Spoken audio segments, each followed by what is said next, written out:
Hello everyone, आज हम देखेंगे यूपीएससी के प्रीवियस ईयर के question. So let's get start.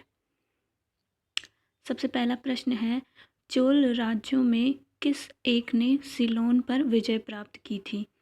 Aditya प्रथम, राजराजा प्रथम, राजेंद्र और विजयालय। तो इसका सही उत्तर है सी, राजेंद्र। इसमें जो विजयालय है, विजयालय चोल साम्राज्य के फाउंडर थे। और जो राजा प्रथम थे, इन्होंने पहली बार सिलोन पर आक्रमण किया था, लेकिन पूरी तरीके से इसे कब्जा नहीं किया था। और जबकि जिसने पूरी तरीके से इस पर विजय प्राप्त की थी वो कौन थे? राजेंद्र थे। और राजा प्रथम के बारे में एक और प्रसिद्ध है, जो बृहदेश्वर का मंदिर है। वो पहला एक ऐसा मंदिर है जो ग्रेनाइट का बना था पूरे विश्व में। ये कहाँ पे है? तंजौर में। और जो राजेंद्र हैं, राजेंद्र को गंगाईकोंडा चोल का टाइटल भी मिला था। क्यों? क्योंकि ऐसा माना जाता है कि जो उत्तरी भारत में गंगा के आसपास के जितने इलाके हैं, इन्होंने सब जीता था। तो इस वजह से इन्हें गंगाईकोंडा चोल का टाइटल दिया गया था। और इन्होंने भी तंजौर में एक मंदिर बनवाया था जिसका नाम था राजराजेश्वर। ओके, अगला क्वेश्चन देखते हैं। कश्मीर में कनिष्क के शासनकाल में जो बौद्ध संगीति आयोजित हुई थी, उसकी अध्यक्षता निम्नलिखित में से किसने की थी? ए पार्श्व, बी नागार्जुन, सी शूद्रक, डी वसुमित्र। तो इसका सही उत्तर होगा डी वसुमित्र। जो ये पार्श्व है, इन्हें पार्श्वनाथ भी कहा जाता है। ये जो हमारे जैन के 23वें तीर्थंकर थे और इनका सिंबल था सरपेंट, यानी कि सर्प। और जो नागार्जुन हैं, ये बौद्ध धर्म से रिलेटेड हैं। ये महायान बुद्धिज्म से थे। और शूद्रक क्या आप जानते ही हैं, सबसे एक प्रचलित इनकी नाटक है मृच्छकटिका।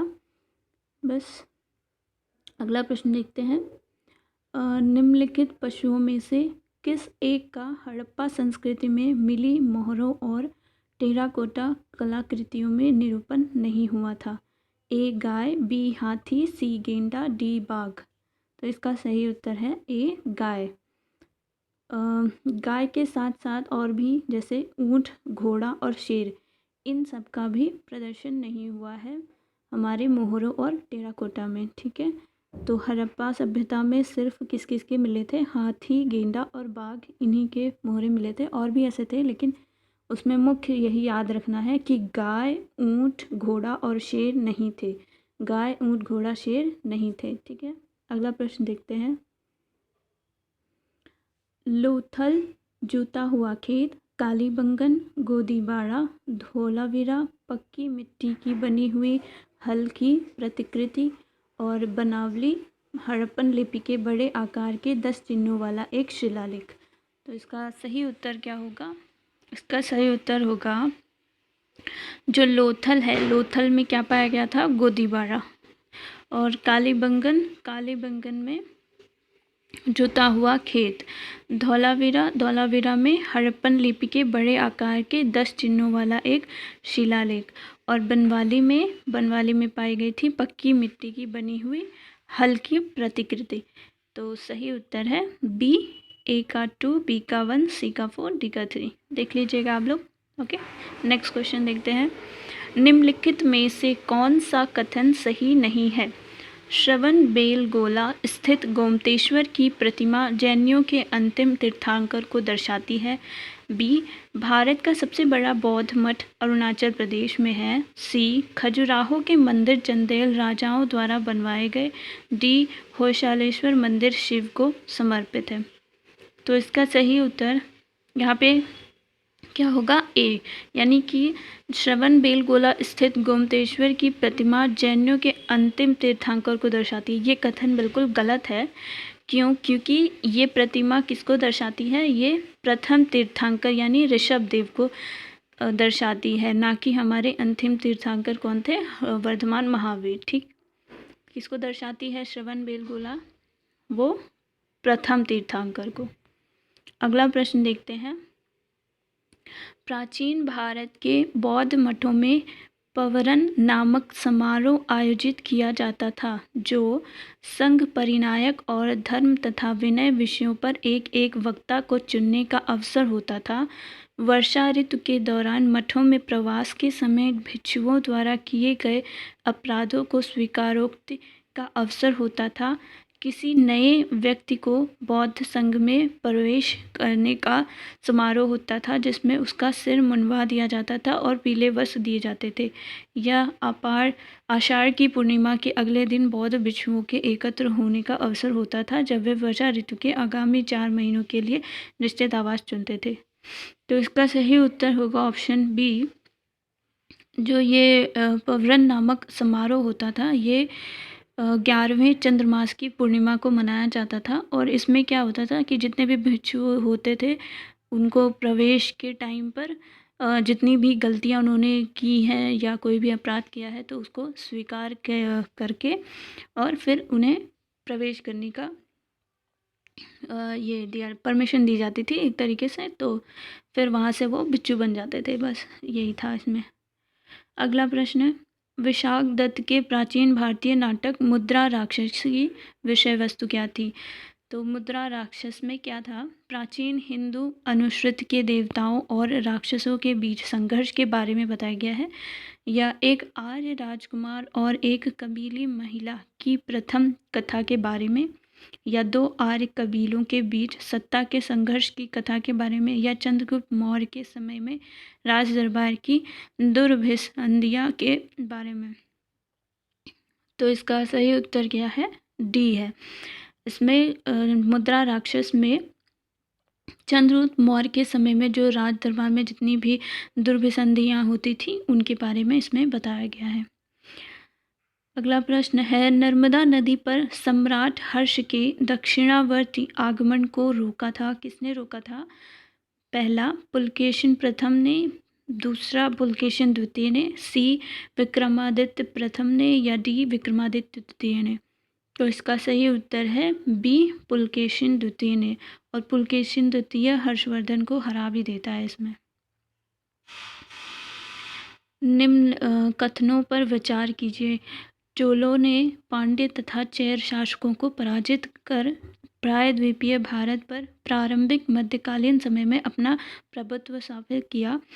चोलों ने दक्षिण पूर्वी एशिया के शैलेंद्र साम्राज्य के विरुद्ध सैन्य चढ़ाई की तथा कुछ क्षेत्रों को जीता।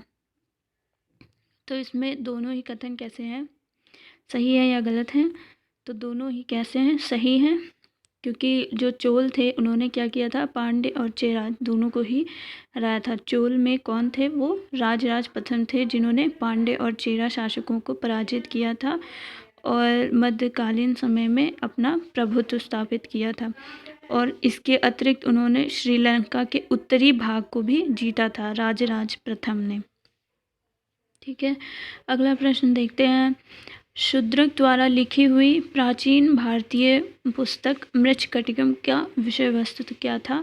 एक धनी व्यापारी और एक गणिका की पुत्री की प्रेम गाथा है, या चंद्रगुप्त द्वितीय की पश्चिम भारत के शक क्षत्रपों पर विजय पाने की कथा है, या फिर समुद्रगुप्त के सैन्य अभियान तथा शौर्यपूर्ण कार्य, या डी गुप्त राजवंश के एक राजा तथा कामरूप की राजकुमारी की प्रेम गाथा है। तो इसका सही उत्तर है ए, ये एक धनी व्यापारी और एक गणिका की पुत्री की प्रेम गाथा है। ठीक है। Next question. निम्न कथनों पर विचार कीजिए। पहला कथन है, वर्तमान महावीर की माता लिच्छवी के मुखिया चेटक की पुत्री थी। दूसरा कथन है, गौतम बुद्ध की माता कौशल राजवंश की राजकुमारी थी। और तीसरा कथन है, 23वें तीर्थंकर पार्श्वनाथ बनारस से थे। तो इसमें कौन से कथन सही हैं? इसका ऑप्शन होगा सी। इसमें सिर्फ दूसरा और तीसरा कथन सही है। पहला कथन गलत है। क्यों? क्योंकि जो वर्धमान महावीर की माता थी त्रिशला, ये लिच्छवी के मुखिया चेटक की क्या थी? बहन थी, ना कि पुत्री थी। ठीक है। अगला प्रश्न देखते हैं। निम्न कथनों पर विचार कीजिए। अंतिम मौर्य शासक बृहद्रथ की हत्या उसके प्रधान सेनापति पुष्यमित्र शुंग ने की थी।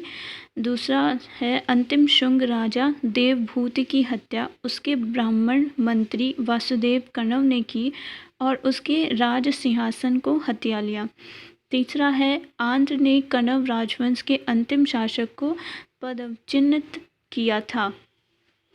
अब बताइए इन कथनों में से कौन सा सही है।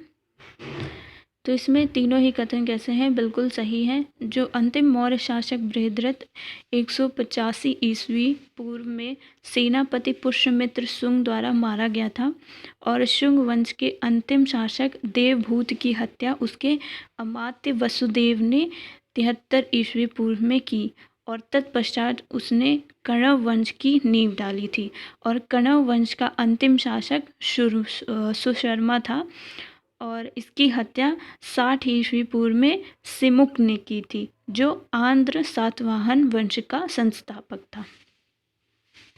निम्नलिखित कथनों पर विचार कीजिए।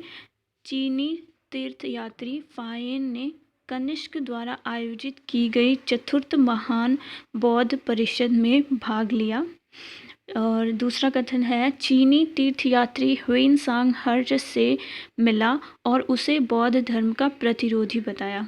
तो इसमें दोनों कथन देखने पर साफ साफ पता चलता है कि दोनों कथन कैसे हैं, बिल्कुल गलत हैं। क्यों? क्योंकि जो चीनी तीर्थयात्री फायेन था ये कनिष्क के टाइम पे नहीं आया था, ये आया था चंद्रगुप्त द्वितीय के टाइम पर। तो जाहिर सी बात है ये इस काउंसिल में बैठा ही नहीं होगा। और दूसरा है कि चीनी तीर्थयात्री ह्वेनसांग ये हर्ष के टाइम पे आया था, ये तो बिल्कुल सही है और उससे मिला भी था, लेकिन इसमें बताया जा रहा है कि ये बौद्ध धर्म का प्रतिरोधी था। तो ये बिल्कुल गलत है क्योंकि ह्वेनसांग ने कहा था कि हर्ष जो है ये बौद्ध धर्म को अपनाया था इसने और इसने बौद्ध की एक परिषद का आयोजन भी किया था। ठीक है, okay, thank you so much.